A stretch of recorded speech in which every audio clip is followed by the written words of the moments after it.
अगर हमें कोई बैड एनर्जी इफेक्ट कर रही हो तो इसका क्या सोल्यूशन है? आशा सोनवणे।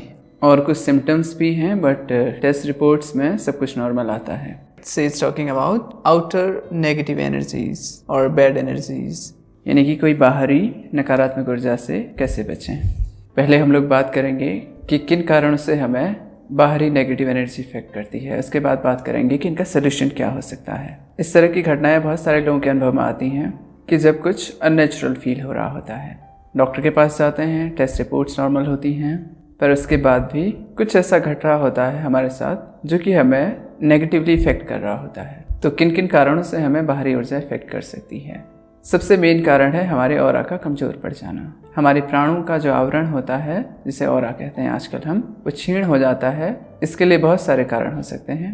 भय की अवस्था में जब हम किसी घटना से डर जाते हैं तो उस अवस्था में भी ऐसा हो सकता है। दूसरा, हम किसी बीमारी से होकर लंबे समय से गुजर रहे हैं तो भी हमारे प्राण क्षीण हो सकते हैं। तीसरा, कोई भी नकारात्मक भाव जिससे होकर हम गुजर रहे हैं उससे भी ये घटना घट सकती है। चौथा, हमारे अब तक के कर्मों की वजह से हो सकता है, हमारे पास्ट कर्मास। और पांचवा, हमारे ग्रहों की वजह से भी हो सकता है, हमारे प्लैनेट्स की वजह से भी हो सकता है। कई बार ऐसा संयोग बन जाता है कि हम पर बाहरी नेगेटिव एनर्जीज इफेक्ट करने लगती हैं। इसके अलावा यहाँ तक तो ठीक है, कई बार कुछ बाहरी कारण भी होते हैं।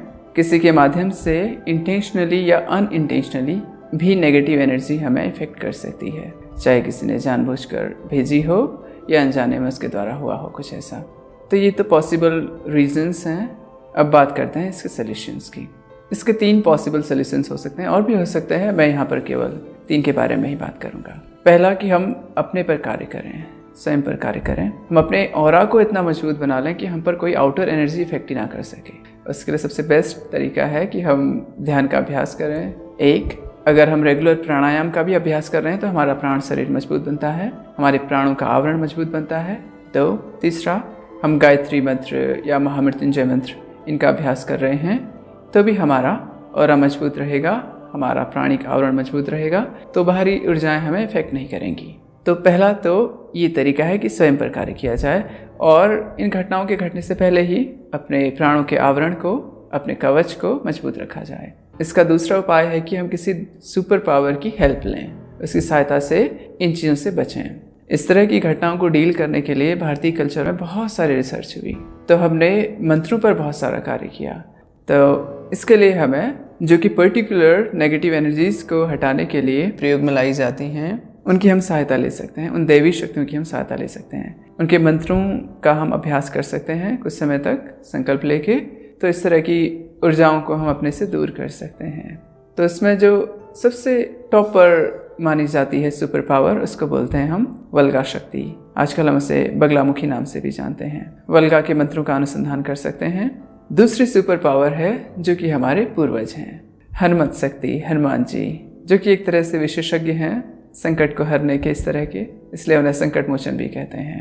I am not telling this being a religious person, I am telling this being a spiritual person, क्योंकि पास्ट में कुछ एक ऐसी घटनाओं का मैं साक्षी बना हूँ, तो कुछ बातें अनुभव में आई हैं तो ही मैं ये बात कह रहा हूँ। और बहुत सारे योगियों का भी ये अनुभव बना है कि Hanuman ji is a living God. वो आज भी हैं एक ग्रेट योगी जो कि आज भी हम सभी के लिए, इस तरह के लिए सहायतारत हैं। तो वल्गा शक्ति और हनुमत शक्ति के मंत्रों का अनुष्ठान किया जा सकता है, अनुसंधान किया जा सकता है, उनका प्रयोग किया जा सकता है। लेकिन जब भी हम कोई मंत्र करते हैं तो उसके लिए एक शर्त होती है। तो मंत्र जो है गुरु से दीक्षित होना चाहिए। अगर कोई ऐसा गुरु मिल जाए जो कि दीक्षा देने में समर्थ हो तो उनके मंत्रों से बड़े आसानी से इन चीजों को डील किया जा सकता है, क्योंकि कई बार दूसरे के माध्यम से आई हुई ऊर्जा, नेगेटिव ऊर्जा ज्यादा स्ट्रांग होती है। तो अगर हम एक सुपर पावर को पकड़ लें, एक टॉप पावर को पकड़ लें, एक उच्च कोटि की शक्ति को पकड़ लें, उसकी सहायता से हम इस तरह की ऊर्जाओं से मुक्ति पा सकते हैं।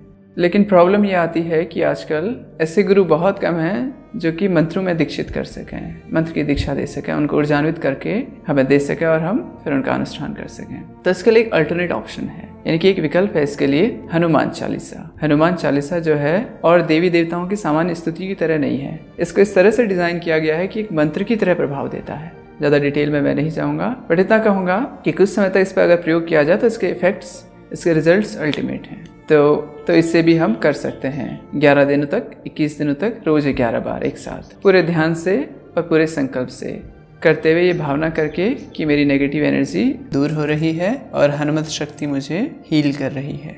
बस कंडीशन ये है कि पूरे ध्यान से किया जाए, पूरे एकाग्र होकर किया जाए। स्वयं भी इसका पाठ करते समय, उच्चारण करते समय इसको सुनने का प्रयास किया जाए, इसकी ध्वनि पर मन को एकाग्र करने का प्रयास किया जाए। अगर हम में से किसी को इस पर विश्वास नहीं आता है तो मैं कहूँगा विश्वास करने की भी आवश्यकता नहीं है, इस पर प्रयोग किया जाए लगभग 11 दिनों तक पूरे संकल्प के साथ। तो फिर चेक किया जाए अपने आप को कि मेरी संकल्प शक्ति पहले से कितनी मजबूत हुई है, मेरा एनर्जी लेवल कितना बूस्ट हुआ है, मैं पहले से कितनी एक्स्ट्रा इनर स्ट्रेंथ फील कर रहा हूँ। और भी बहुत सारे इसके गुण होते हैं, लक्षण होते हैं जो स्वयं में ही फील होने लगते हैं कुछ समय बाद, तो इस पर प्रयोग किया जा सकता है। तो ये 3 तरीके से हम लोग नेगेटिव एनर्जी को दूर कर सकते हैं अपने से। पहला कि अपने ऑरा को मजबूत करें, दूसरा किसी उच्च कोटि की शक्ति का अनुसंधान करें, उनके मंत्रों का अनुसंधान करें, उन पर प्रयोग करें। अगर दीक्षा के लिए कोई गुरु ना मिल पाए तो तीसरा ये है कि हनुमान चालीसा को हम एक मंत्र की तरह प्रयोग कर सकते हैं। इसके लिए किसी गुरु की आवश्यकता नहीं होती, क्योंकि हनुमान जी स्वयं ही एक गुरु पद पर विराजमान परम गुरु हैं।